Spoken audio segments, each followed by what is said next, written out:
So Abe, another important factor for a lot of medical practitioners is actually to review their insurances annually.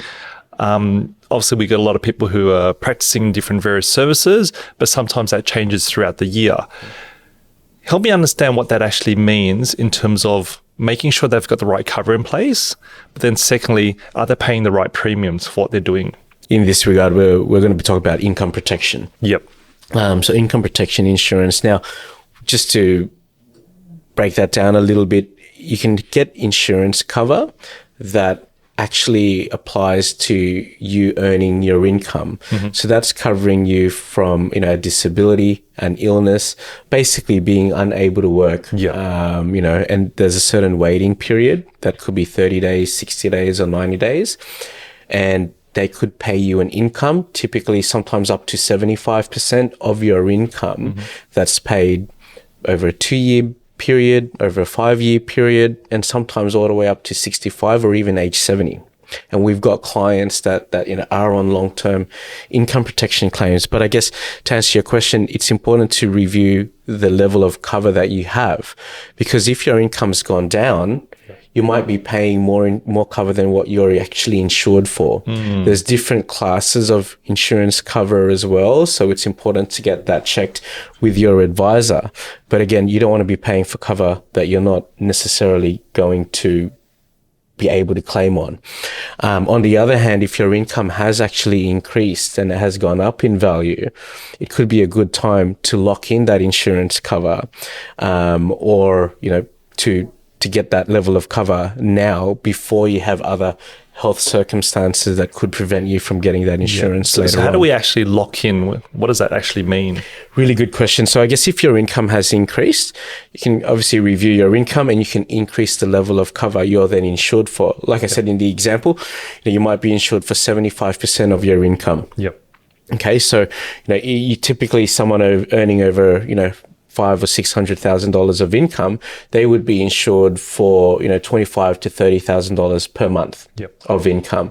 Again, if that income has increased, then you want to make sure that aligns, your income protection cover aligns with your level of income. And we'll talk about lifestyle creep, but also the increasing cost of expenses over time. But as your income typically increases, so does your expenses, but so does your targets and your goals for building wealth as well. When you review your income, it's also good to review your borrowing capacity. Because again, a lot of times, people have an expectation set around what they can borrow at the start of the year.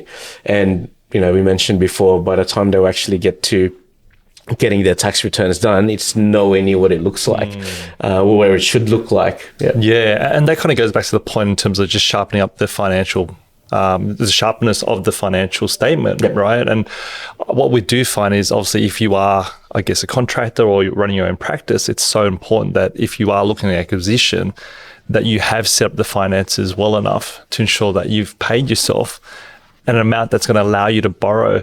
But what we've also seen with the new budget changes and lending criteria with regards to serviceability is that we had a broker friend of ours that come in the other day, and he just mentioned he had one client who has multiple properties, but the bank that they're with originally had a pre-approval of 1.7 million, but with some of the changes, that pre-approval has come down to 1.1. Wow. So, it's not even just your own financial position, but also you've got to make sure that, you're with the right lender as well, because that plays a big part. Absolutely. And this is where it comes back to sometimes things just aren't in your control, right? And you just have to not only work with what you have, but I think it's about, in that example, I think it's really about getting people on the same page and being aligned with what your objectives are. That's our philosophy at Affluence 360, right? It's about every advisor. They have their own agendas. Yes, absolutely. And this is where it comes back to, if you've got an accountant that's just hell-bent on proving his value by minimizing your tax, what does that actually mean to the mortgage broker who's trying to show as much income possible to the banks? Correct.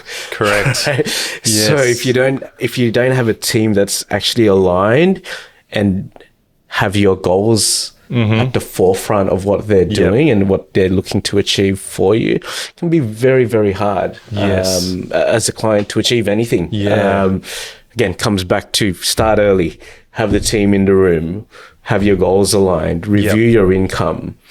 From reviewing your income, like we said, there's reviewing your tax structures, there's reviewing your insurances, there's reviewing your borrowing capacity. But I think it's all going to lead to the one big acquisition. Yeah. Right? That's right. Ultimately, what is the goal? What is the goal? That why are we doing this year? And it might not be an acquisition this year, it might be the year after. But again, it just comes back to resetting July 1, reviewing what you have, filtering the noise that's around you, and really about getting the team together aligned in a room. Yeah.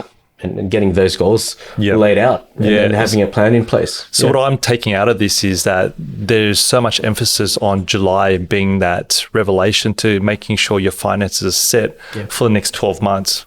Firstly, having the right team around you, but also planning for what that big acquisition might be, right? So what are the next steps for our listeners out there who do want to kind of make sure they start off on the right foot, especially now being in July?